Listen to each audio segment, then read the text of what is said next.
ሰላም ጤና ይስጥልን ተመልካቾቻችን ከአንከር ሚዲያ ዝግጅት ክፍል ያክብሩ ሰላምታችን እናቀርባለን። የዕለቱን ዜናዎች ይዤ መጥቻለሁ። መሳይ መኮንን ነኝ።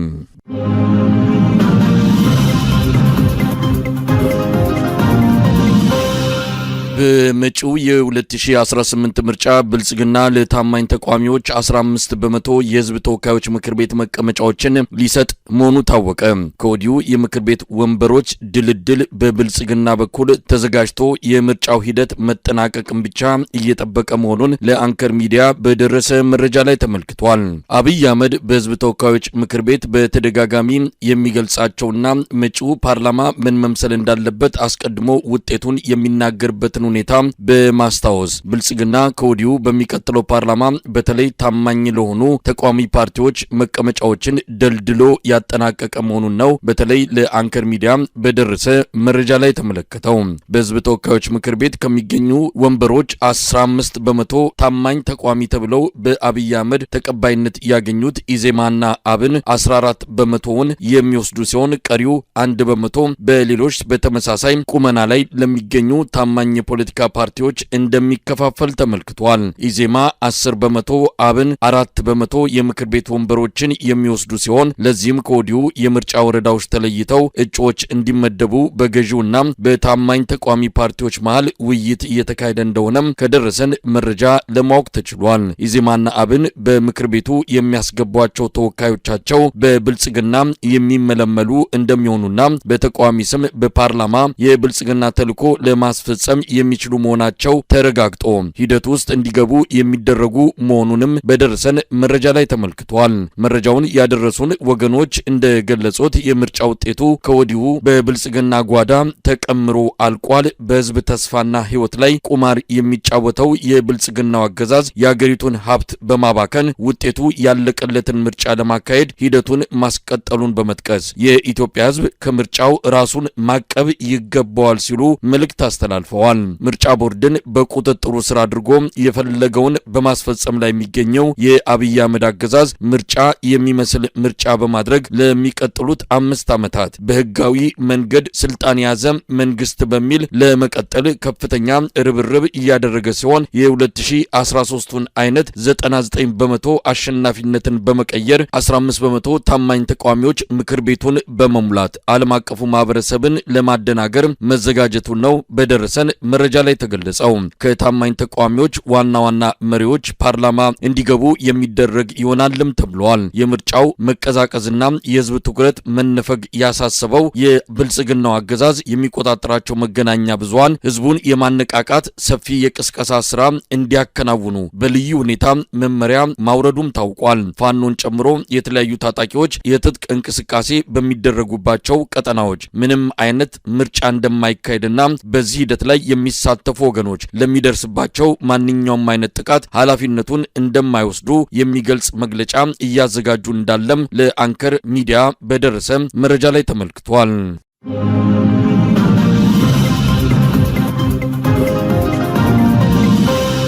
በኦሮሚያ ክልል ምስራቅ አርሲ የኢትዮጵያ ኦርቶዶክስ ተዋሕዶ ቤተክርስቲያን እምነት ተከታዮች ላይ የሚፈጸመው ግድያ ተባብሶ ቀጥሏል። የአማራ ፋኖ ብሔራዊ ንቅናቄና የኦሮሞ ነጻነት ሰራዊት ድርጊቱን በማውገዝ መግለጫ አውጥተዋል። በብልጽግናው አገዛዝ ስር የወደቀው የኢትዮጵያ የሰብአዊ መብት ኮሚሽን ኢሰመኮ አወዛጋቢ የሆነ ሪፖርት ማውጣቱም ተመልክቷል። የኢትዮጵያ ኦርቶዶክስ ተዋሕዶ ቅዱስ ሲኖዶስ ግድያው እንዲቆም ጥሪ አድርጓል። የኢትዮጵያ እስልምና ጉዳዮች ምክር ቤትም የኢትዮጵያ ኦርቶዶክስ ተዋሕዶ እምነት ተከታዮች ላይ እየተፈጸመ ያለው ግድያ በአስቸኳይ እንዲቆም ጠይቋል። የፖለቲካና የእምነት ተቋማት ስለ ምስራቅ አርሲው የኦርቶዶክስ ተዋሕዶ እምነት ተከታዮች ግድያ አቋም ይዘው እያወገዙ ባለበት በዚህ ወቅት የኦሮሞ ፌዴራሊስት ኮንግረስ ኦፌኮ ዝምታን መምረጡ አነጋጋሪ ሆኗል። የፋኖ ኃይሎችን እያወገዘ በርካታ መግለጫዎችን በማውጣት በኦሮሚያ ክልል የሚደረጉ ግድያዎችን ሲኮንን የነበረው ኦፌኮ ለምስራቅ አርሲው የኦርቶዶክስ እምነት ተከታዮች ግድያ ጀርባውን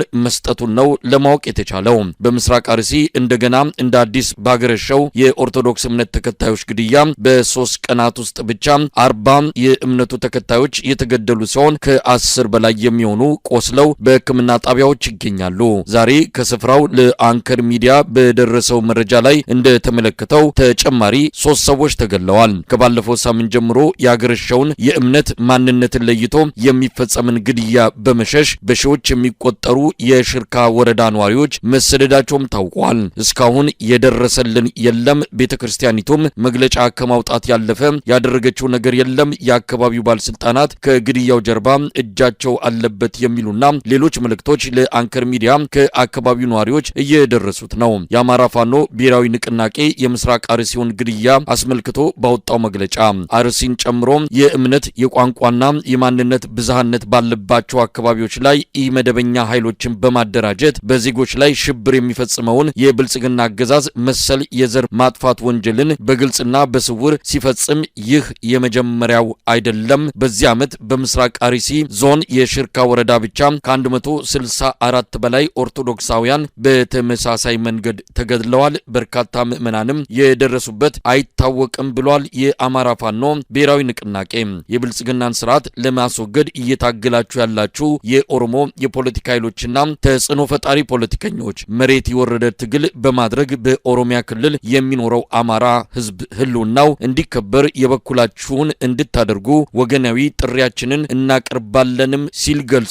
ፋኖ የኦሮሞ ነጻነት ሰራዊት ኦላ ይህንኑ የምስራቅ አርሲውን ግድያ በማውገዝ የአብይ አህመድ አገዛዝ በአርሲ ሽርካ ወረዳ ንጹሃን የኦርቶዶክስ ተከታዮችን ባሰማራቸው ተላላኪዎቹ አስጨፍጭፏል ሲል ገልጿል። ዓላማው አንድና ያው ነው። ንጹሃን የኦርቶዶክስ ተከታዮችን በማስጨፍጨፍ የኦሮሞና የአማራ ኃይሎችን ማጋጨትን በማሰብ የተደረገ የድንቁርና የፖለቲካ ትንታኔ የወለደው ጭካኔ ነው በማለት የኦሮሞ ነጻነት ሰራዊት በመግለጫው አመልክቷል። የኢትዮጵያ የሰብአዊ መብቶች ኮሚሽን ኢሰመኮ ከአብይ አህመድ አገዛዝ አቋም ጋር የተጣጣመ ሪፖርት ማውጣቱ አነጋጋሪ ሆኗል። የተገደሉትን ሰዎች ምንነት ሳይገልጽ ድርጊቱን የኦሮሞ ነጻነት ሰራዊት የፈጸመው እንደሆነ በምርመራ አረጋግጫ ያለው ሲል ኢሰመኮ ዛሬ ባወጣው መግለጫ ገልጿል። በብልጽግና የተጠለፈውና በርካታ የሰብአዊ መብት ጥሰት የሚያጋልጡ ሪፖርቶችን ቆልፎ የደበቀው የኢትዮጵያ የሰብአዊ መብቶች ኮሚሽን የፓርቲውን አባል ዳይሬክተር አድርጎ ከሰየመ ወዲህ የገዢውን ስርዓት ወንጀሎች ለመሸፈን ከፍተኛ ጥረት እያደረገ መሆኑን የሚገልጹ መረጃዎች ሲወጡ እንደነበረ የሚታወስ ነው።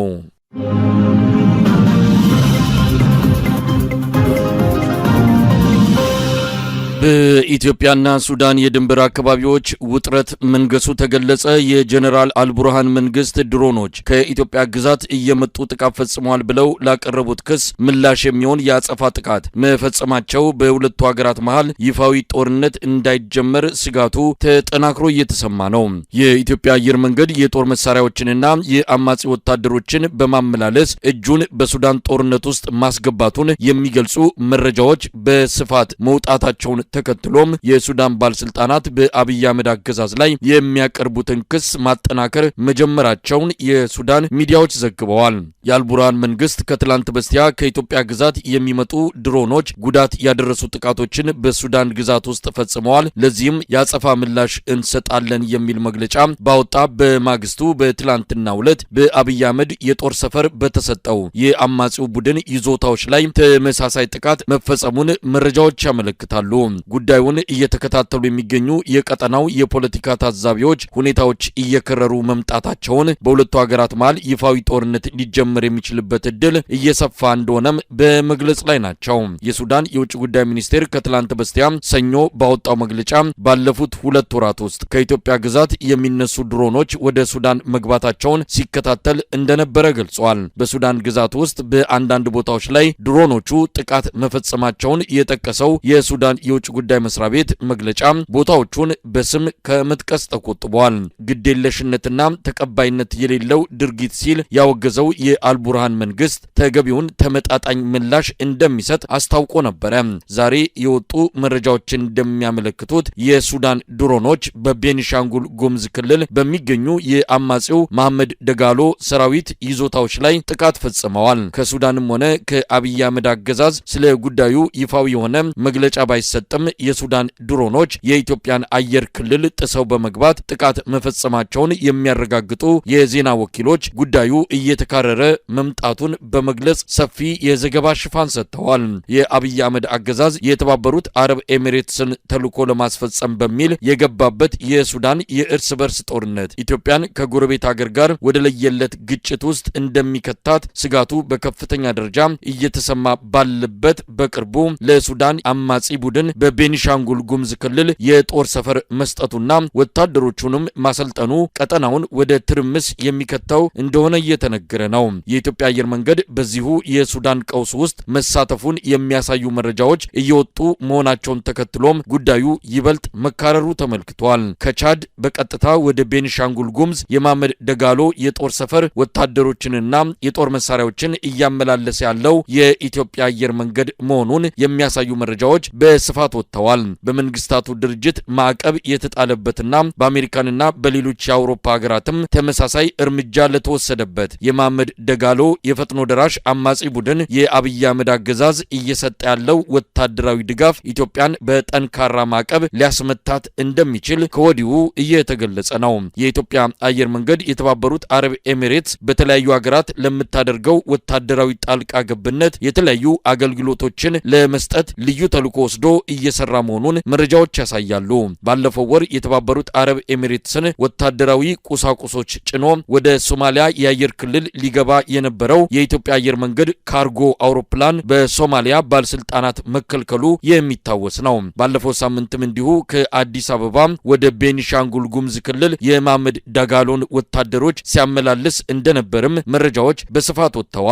ዓለም አቀፉ ማህበረሰብ አጥብቆ እያወገዘው ያለውና በሱዳን የዘር ማጥፋት ወንጀል እየፈጸመ ያለውን የሱዳን አማጺ ቡድን በመደገፍ ላይ የሚገኘው የአብይ አህመድ አገዛዝ በጉዳዩ ዙሪያ እስካሁን ምንም የሰጠው መግለጫ የለም።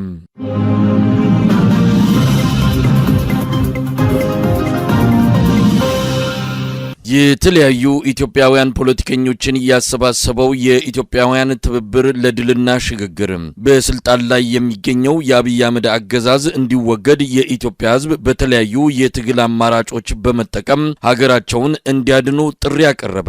በቨርጂኒያ ክሪስታል ሲቲና በኔዘርላንድ አምስተርዳም የመከሩት ኢትዮጵያውያን ፖለቲከኞችና ተጽዕኖ ፈጣሪዎች በኢትዮጵያና በአፍሪካ ቀንድ አካባቢ እየተባባሰ የመጣው ፖለቲካዊ፣ ወታደራዊና ሰብአዊ ቀውስ ጥልቅ የሆነ ስጋት ውስጥ ከቶናል ሲሉ በጋራ ባወጡት መግለጫ አስታውቀዋል። ኢትዮጵያ በዘመናዊ ታሪኳ ታይቶ የማይታወቅ አደገኛ ሁኔታ ውስጥ ትገኛለች። የፖለቲካ ምህዳሩ ከምንጊዜውም በላይ ጠቧል። ተቋማት ሽባ ሆነዋል። የተለየ ሀሳብ ወይም አቋም መያዝ በወንጀል የሚያስጠይቅ ነው ያሉት ኢትዮጵያውያኑ ፖለቲከኞችና ተጽዕኖ ፈጣሪዎች የአብይ አህመድ አገዛዝ ሀገሪቱን በማያባራ ግጭትና ጦርነት ውስጥ አስገብቶ በየቀኑ ለቁጥር የሚታክት የሰው ህይወት እያጠፋና የሀገር ሀብት እያወደመ ይገኛል ብለዋል። የአገዛዙ ፖለቲካዊና ወታደራዊ ባለስልጣናት በየመድረኩ የሚያሰሙት ፉከራና ዛቻ ከኢትዮጵያ አልፎ ከቀጠናው ሀገራት ጋር ግጭት ሊኖር ይችላል የሚል ከፍተኛ ስጋት እንዳለም የኢትዮጵያውያን ትብብር ለድልና ሽግግር የተሰኘው ስብስብ አስታውቋል።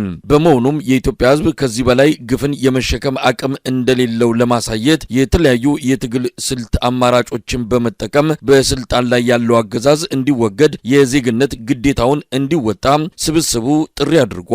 በሀገር ውስጥም ሆነ በውጭ ሀገራት የሚገኙ የተቃዋሚ ድርጅቶችና የትግል ኃይሎች ተከፋፍሎና ተበታትኖ ለውጥ ማምጣት እንደማይቻል በማመን በስልጣን ላይ ያለውን አገዛዝ ለማስወገድ በጋራ እንዲነሱ ጥሪ እናደርጋለን ብሏል። ስብስቡ የኢትዮጵያውያን ትብብር ለድልና ለሽግግር ሰሞኑን ባወጣው አጠቃላይ ጥሪ ለመከላከያ ሰራዊት፣ ለጸጥታ አካላትና ለገዢው ፓርቲ አባላትም ከዚህ በኋላ ህጋዊ ያልሆነ ትዕዛዝ ባለመፈጸም ራሳችሁን ከተጠያቂነት እንድታድኑ ጥሪ እናቀርባለን ብለዋል። ኢትዮጵያ በመንታ መንገድ ላይ ቆማለች። በሚቀጥሉት ሳምንታት ወይም ወራት የሚወሰኑት ውሳኔዎች በስልጣን ላይ ያለው ኃይል ተወግዶ በሰላምና መልሶ ግንባታ መንገድ ኢትዮጵያ ወደፊት ትሄዳለች ወይም ደግሞ የአብይ አህመድ አገዛዝ ሀገራችንን አፍርሶ ሀገር አልባ ያደርገናል ሲሉ ኢትዮጵያኑ ፖለቲከኞችና ተጽዕኖ ፈጣሪዎች ለኢትዮጵያውያን የቀረቡት ሁለት አማራጮችን በመግለጽ ኢትዮጵያን ለማዳን ከምንጊዜውም በላይ መነሳት እንደሚገባ አሳስበው ጥሪ አድርገዋል።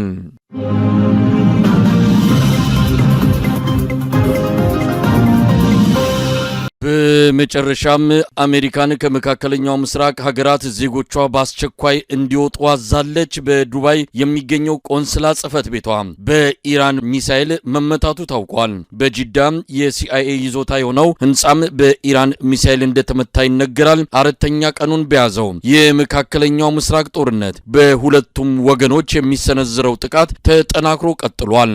የአሜሪካን ኤምባሲዎች የጥቃት ኢላማ መሆናቸው እየተነገረ ነው። በሚቀጥሉት ጥቂት ቀናት ውስጥ በመካከለኛው ምስራቅ የሚገኙ ዜጎቿ ባገኙት መንገድ እንዲወጡ ያሳሰበችው አሜሪካን በልዩ ኦፕሬሽኖች ዜጎቿን ለማስወጣት መዘጋጀቷን የውጭ ጉዳይ ሚኒስትሯ ገልጸዋል። ከቅዳሜ ጀምሮ በኢራን ላይ በተወሰደ ጥቃት በትንሹ ከ1800 በላይ ሰላማዊ ዜጎች መገደላቸውን የኢራን የቀይ ጨረቃ ማህበር አስታውቋል። የአሜሪካው ፕሬዝዳንት ዶናልድ ትራምፕ ኢራንን ሽባ አድርገናታል፣ የሚሳኤል አቅሟን አፈራርሰነዋል፣ የጦር ጄቶቿን በሙሉ አውድመናል የሚል መግለጫ ከዋሽንግተን ዲሲ ሲሰጡ የኢራን የአብዮታዊ ዘብ ዋና አዛዥ ሆነው የተሰየሙት ከፍተኛ ጀነራል የአሜሪካንን ከተሞች እንደ ጧፍ እናነዳቸዋለን፣ የበቀል በትራችን ከምንጊዜውም በላይ አሜሪካን ላይ ያርፋል ሲሉ ማስጠንቀቃቸው ተሰምቷል። ቅዳሜ ዕለት የኢራንን መንፈሳዊ መሪና የአገሪቱ የበላይ ጠባቂ የሆኑትን አያቶላ አሊ ሀሚኒን ጨምሮ 48 ከፍተኛ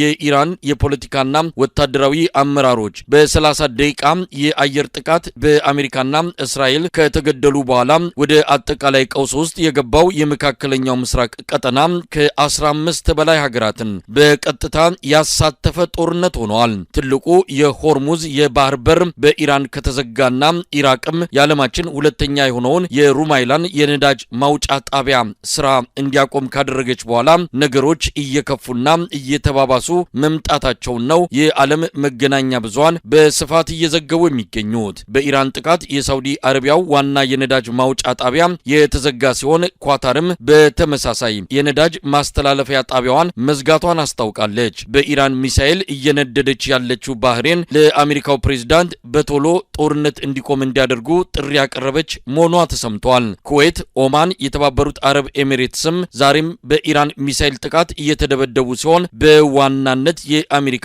የጦር ሰፈሮች ላይ ያነጣጠረ ጥቃት እንደሆነ መረጃዎች ያመለክታሉ። አሜሪካን በሳውዲ አረቢያ በኩዌትና በሊባኖስ የሚገኙ ኤምባሲዎቿን የዘጋች ሲሆን በሌሎች አካባቢዎች የሚገኙትንም በተጠንቀቅ ሆነው እንዲጠብቁና በማንኛውም ሰዓት ሊዘጉ እንደሚችሉ ከዋሽንግተን እንደተነገራቸው የተለያዩ የዜና አውታሮች በመግለጽ ላይ ናቸው። እስራኤል በዛሬው ዕለት ሌሎች የኢራን ባለስልጣናትን ለመግደል ያለሙ ድብደባዎችን ቴህራን በሚገኙ የተመረጡ ቦታዎች ላይ የፈጸመች ሲሆን በዋናነት ቅዳሜ የተገደሉትን መንፈሳዊ መሳቢ እንደሚያደርገው በብዙዎች በስጋት እየተገለጸ የሚገኘው የመካከለኛው ምስራቅ ጦርነት በቀላሉ የሚበርድ እንደማይሆን እየተነገረ ነው። የአሜሪካው ፕሬዝዳንት ዶናልድ ትራምፕ ኢራን በጀመረችው የቦለስቲክ ሚሳኤል የሮኬትና የድሮን ጥቃት የምትቀጥል ከሆነ የእግረኛ ሰራዊታቸውን እንደሚያሰማሩና በታሪክ ከፍተኛ የተባለውን ወታደራዊ እርምጃ እንደሚወስዱ አስጠንቅቀዋል። ፕሬዝዳንቱ የኢራንን የመተኮስ አቅም አሽመድምደነዋል የሚል መግለጫ ቢሰጡም ኢራን በተጠናከረ ሁኔታ የአሜሪካንን አጋር የሆኑ የመካከለኛው ምስራቅ የባህረ ሰላጤ ሀገራትን መደብደቧን አጠናክራ ቀጥላለች። 20 በመቶ የዓለም የነዳጅ ፍጆታ የሚመላለስበት የሆርሙዝ መተላለፊያ መስመር መዘጋትን ተከትሎ የነዳጅ ዋጋ በከፍተኛ መጠን ያሻቀበ ሲሆን በዚሁ ከቀጠለ የዓለም ኢኮኖሚ የሚናጋ እንደሚሆን ከወዲሁ ተገልጿል። ዘግይተው የሚወጡ ሪፖርቶች እንደሚያመለክቱት አሜሪካን የኢራንን መርከብ መምታቷና ማስመጧ ታውቋል። ኢራን አጸፋውን እመልሳለሁ ስትል ዝታለች። በመካከለኛው ምስራቅ የሚገኙ የአሜሪካን ወታደራዊና ሌሎች ተቋማትን መምታቷን አጠናክራ እንደምትገፋበትም በዛሬው ዕለት አስታውቃለች። እስራኤል እንደ አዲስ ድብደባ መጀመሯም ተመልክቷል። በሊባኖስ የሚገኙ የተለያዩ ተቋማትን እያደባየች መሆኑን ነው መረጃዎች የሚያመለክቱት። አሜሪካን ለኢራኑ ጦርነት በትንሹ $200 ቢሊዮን እንዳወጣች መረጃዎች ያመለክታሉ። ጦርነቱ በዚሁ ከቀጠለ የአሜሪካንም ኢኮኖሚ ቀውስ ይገጥመዋል ተብሎ ይጠበቃል። በአሜሪካን የኢራኑ ጦርነት ከፍተኛ ግለት ያለው ፖለቲካዊ ፍጥጫንም ፈጥሯል። የመንግስታቱ ድርጅት የጸጥታው ምክር ቤት በጉዳዩ ላይ ሌላ ዙር አስቸኳይ ስብሰባ ሊቀመጥ መሆኑም ተመልክቷል።